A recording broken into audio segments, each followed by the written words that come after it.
This is a story about pioneers. There's going to be no way there's not an id Chapter when they get around to writing the history of interactive entertainment. Every title that they release becomes a reference standard for the industry. Demon killing. You're a space marine fighting your way to and through hell and back. Incredible graphics. The new engine for Doom 3, it's really revolutionary in the fact that it gives us the power to really create just about anything that we can imagine. They're just sitting there sometimes with their mouth open, just going, this is incredible. And a legendary gaming franchise. If you're going to list now the top 5 franchises in video gaming history, Doom's going to be on the list. Every gamer on the planet right now wants to get their hands on Doom 3.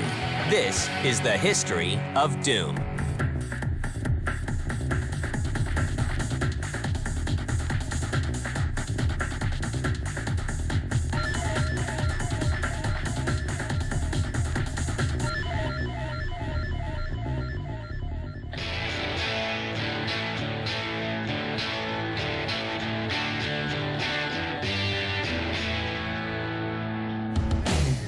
It's May 5th, 1991, and a small company in Mesquite, Texas called id Software makes a big impact with Wolfenstein 3D. It was not the first 3D game. It was not even id's first 3D game, but it was the first 3D game to really hit a national and even international audience. And it was done in a way that had impact. People weren't ready for it. Games that to this point really hadn't looked anything like Wolfenstein did, and compared to today's standards, that's not that great. But at the time, this was just a revolution. Wolfenstein 3D was the first real good example of id growing into a role as the originator of a genre and feeling confident about their humor level and their talent level, and really, unloading a lot of those skills on the genre they'd invented. But Wolfenstein is just a warm-up. On December 10th, 1993, id Software releases an even bigger blockbuster, Doom.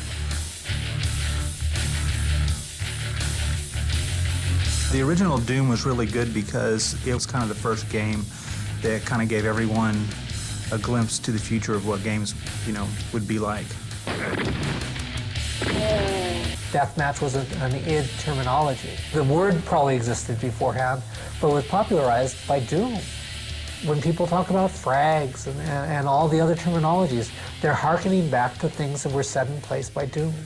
We enjoyed the jump to the more kind of horror action with Doom, and of course it was also driven by what we were watching at the time. Doom was always about aliens and Evil Dead.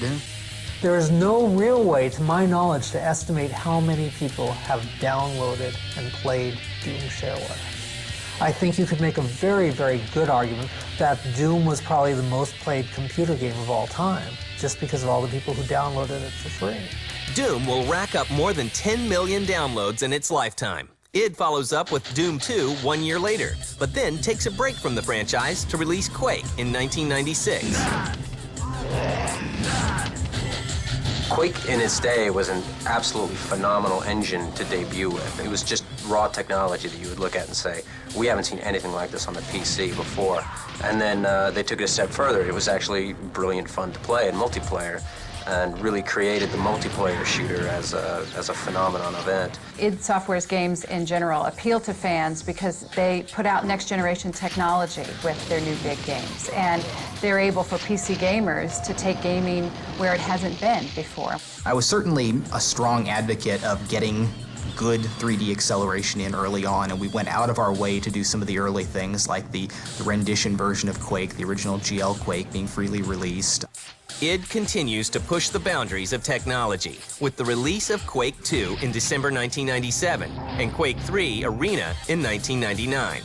Quake was central in convincing every serious PC gamer you had to have at least a decent 3D card, and preferably the latest and greatest. Really the big thing was when we went to Quake 3 requiring hardware acceleration on there.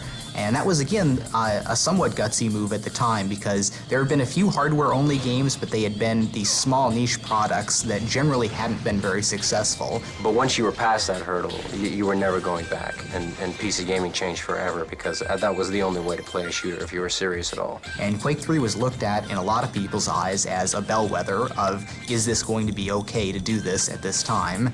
And while Quake 3 wasn't our largest success, it was certainly a big enough success that everybody looked at it and said, yeah, you could still take advantage of the hardware features and still be very successful.